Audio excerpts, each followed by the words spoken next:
안녕하십니까. KSN 계제제 3번 몸의 균형을 잡아주는 작동. 먼저는 독일어 썼지만 이 한글로 쓰니까 보이기가 쉽죠.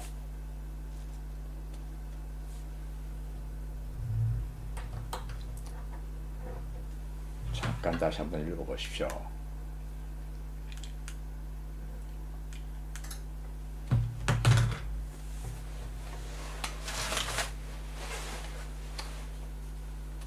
브레이크 제동 장치입니다.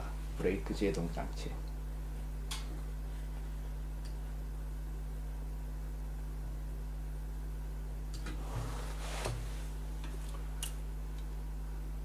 브레이크 자동 장치. 이번엔 드라이 3. 몸의 균형을 잡아주는 작동. 이건 독일어 책의 페이지 수를 얘기합니다. S.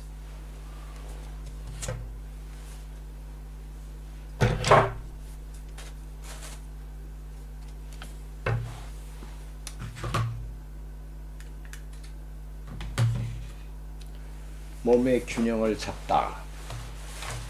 이것도 전부 무의식 신경 구조입니다. 몸의 균형을 잡는 거. 걸어가는 것뿐 아니라 손으로 하는 것도 다 무의식 신경. 우리가 어렸을 때 이런 막대기를 들고 손끝으로 잡아가지고 이렇게 해서 손끝으로 잡아가지고 이렇게 하면서 균형을 잡았습니다. 이것도 손바닥에서 균형을 잡고 방향을 잡아주는 건 머리의 두뇌로서 이루어지지가 않습니다. 어렸을 때 손을 쫙 벌리고 통나무 위로 걸어갑니다. 몸무게가 오른쪽으로 쓰러지니까 발을 왼쪽으로 해라. 왼쪽이 너무 심하다. 왼쪽에 힘을 빼고 오른쪽으로 해라. 이것도 두뇌가 하지 않습니다. 몸의 균형을 잡아주는 모든 신경 구조는 KSNS의 명령을 받습니다. 자전거 타는 것도 마찬가지입니다. 자전거에 앉아가지고 오른쪽으로 넘어지니까 왼쪽으로 하고 왼쪽 이렇게 머리에 작동되어지는 방향 감각을 두뇌에서 명령을 내서 균형을 잡지 않습니다. 전부 무의식 구조에 의해서 균형을 잡고 저장이 되어져서 나는 자전거를 탈 줄 압니다. 그렇지만 어떻게 타지요? 설명하라면 우리 두뇌가 설명을 못합니다. 그것은 무의식 신경 구조에 의해서 기억되어진 것은 두뇌가 의식적으로 설명을 할 수가 없습니다. 예를 들어 자동차 타는 거. 자동차 탈 줄 알죠. 어떻게 가죠? 처음에 열쇠를 넣어서 스위치를 켜고 기아를 넣고 브레이크를 밟고 이렇게 설명하면 알아듣습니다. 나도 해보죠. 자, 여기 하나하나 쏟았으니까는 이 써놓은 것을 보고 자동차 앞에는 모니터가 있으니까는 거기에 나오는 스크린의 설명을 듣고서 자동차를 해보십시오. 그러면은 아무리 모르는 사람도 축구장처럼 넓은 공간에 혼자서 한다면은 1단으로 하라고 그러면 1단 넣고 제법 갑니다. 왜? 자동차로 운전하고 나가는 것은 몸의 균형이 아니고 자동차의 기계적 작동이기 때문에 우리 두뇌가 의식적으로 설명해주면 의식적으로 움직일 수가 있습니다. 그러나 자전거는 아무리 이론적으로 설명을 해줘도 머릿속에 암기를 하고 있어도 자전거의 이 균형 잡아주는 감각 기능은 두뇌의 영향을 받지 않습니다.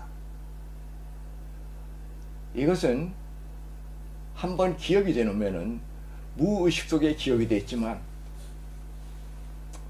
5년 이렇게 안 했어도 자전거에 딱 앉으면 또 금방 됩니다.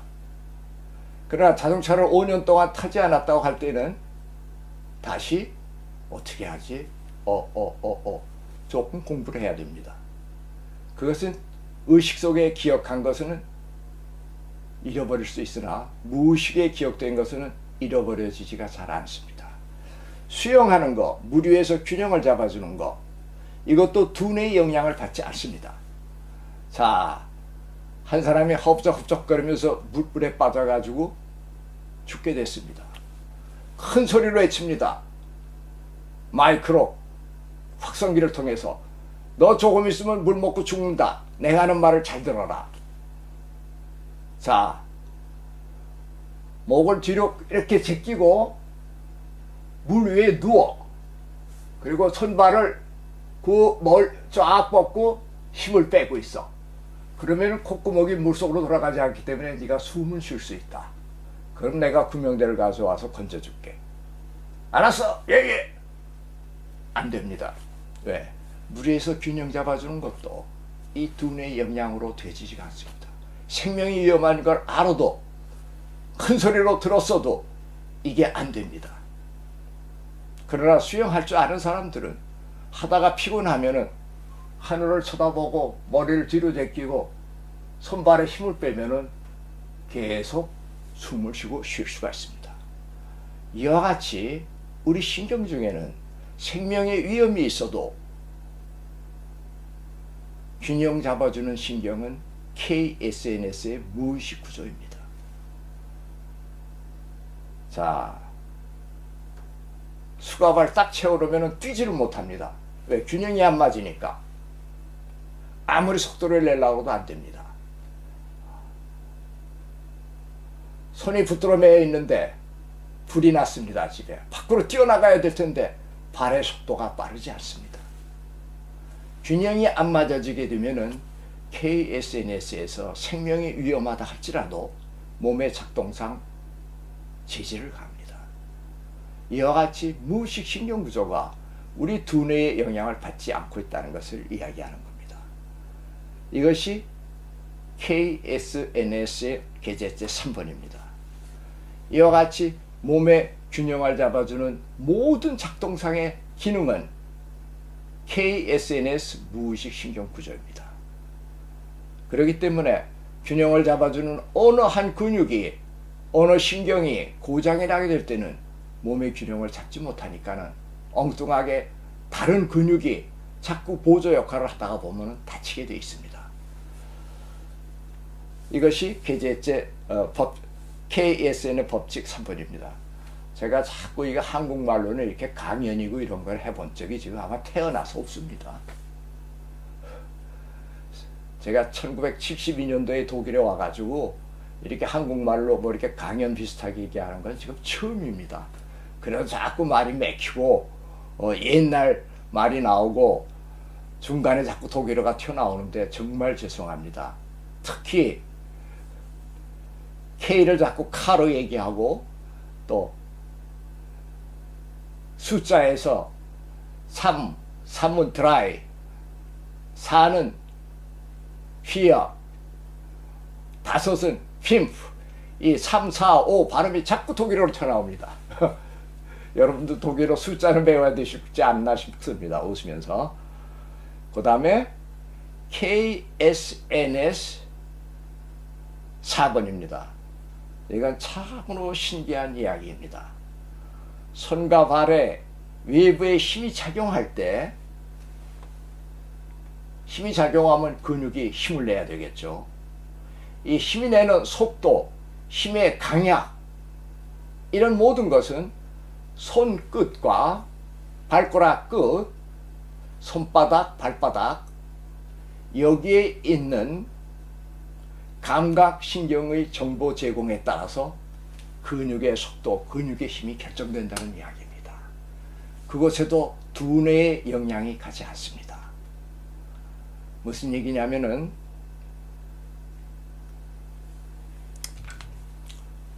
볼펜을 이렇게 들어 올립니다. 들어 올리는 거지. 들고선 귀에다 딱 꽂으려고 합니다. 옛날 목수들이 하는 것처럼 딱 떨어지네. 이게 손으로 들어 올릴 때 머리에선 들어 올려서 귀에 꽂으라 여기까지 명령을 내린 겁니다. 의지신경에 의해서. 그러나 작동하는 것은 손끝이 들 때 이 손이 이 무게의 감각을 측정합니다. 요건 한 50g, 100g 미만이니까 100g 미만 정도의 근육만 사용해라. 또 이건 좀 묵직하다. 무게를 측정해 가지고 무게를 들어 올리는 근육을 만들어 줍니다. 자, 물이 마릅니다. 물 좀 마셔야지.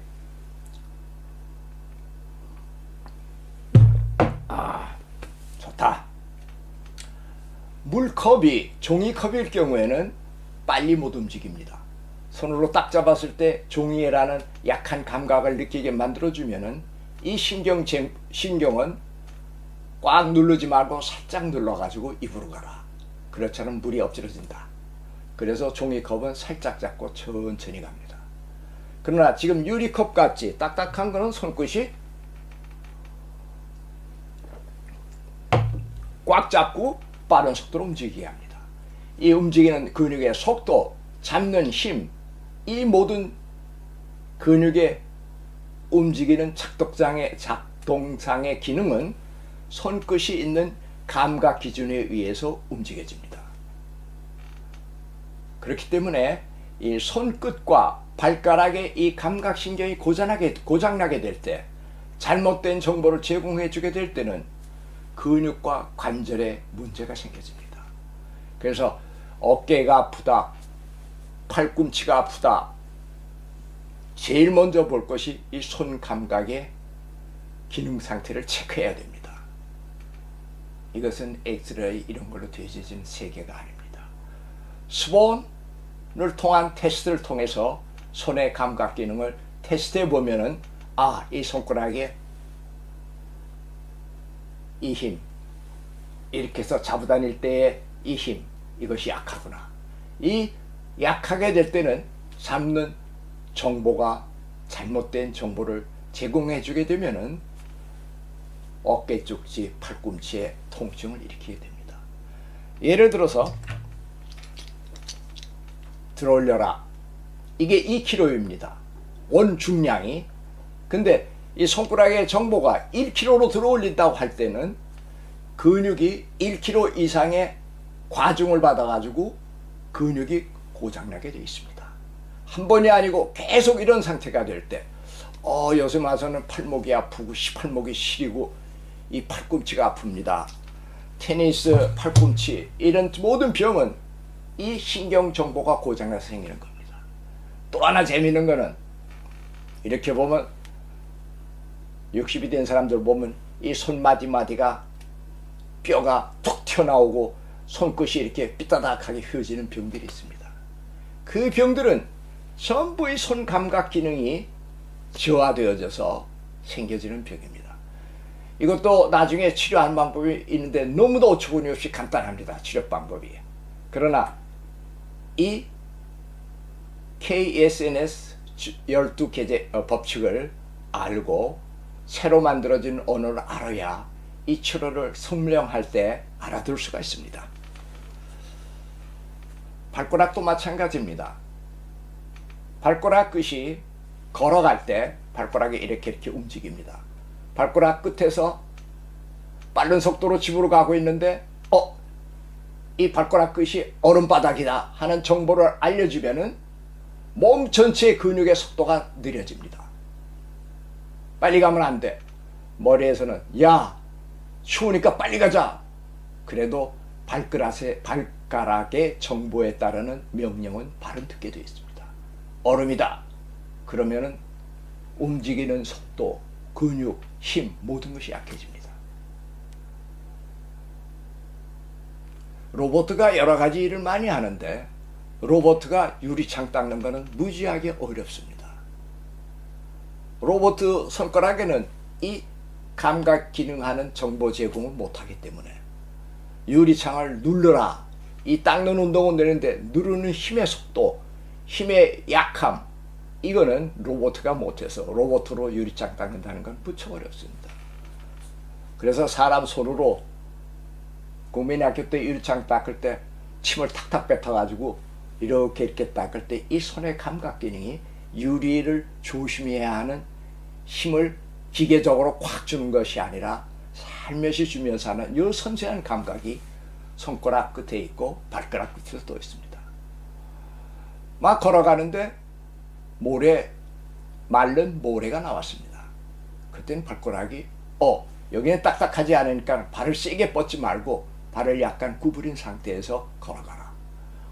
모래 상태 위에서 걸어가는 거나 얼음 위에서 걸어가는 거나 딱딱한 데 위에서 걸어가는 거나 몸의 근육의 속도와 발의 힘은 발꼬락이 주는 정보에 따라 있습니다. 발꼬락이 불안전하다 하면은 빠른 속도를 줄이고 천천히 가는 속력을 내게 되어 있습니다. 곧 제일 중요했던 KSNS 1번 법칙이 바로 얼음 위에서는 0.3초의 빠른 근육을 사용하지 말아라. 그 명령은 두뇌보다 강해서 얼음판 위에서는 느릿느릿한 속도로 걸어갑니다. 왜? 발이 불안전하고 다칠 수 있기 때문에. 이와 같이 발꼬락과 손가락 끝, 여기서 무수무수하게 많은 병들을 일으키고 있습니다.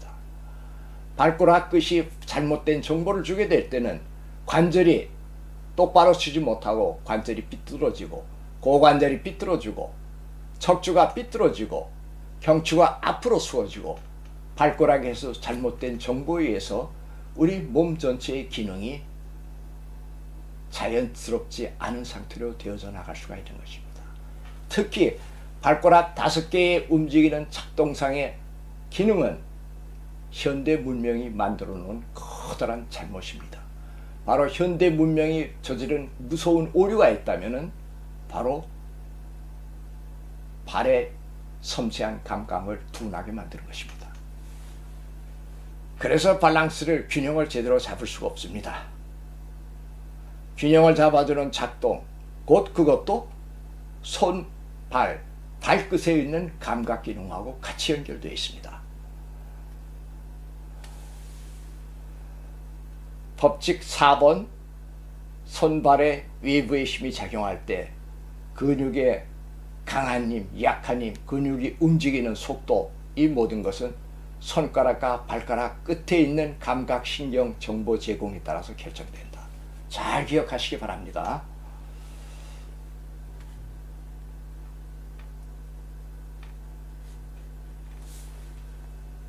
자, 수고하셨습니다.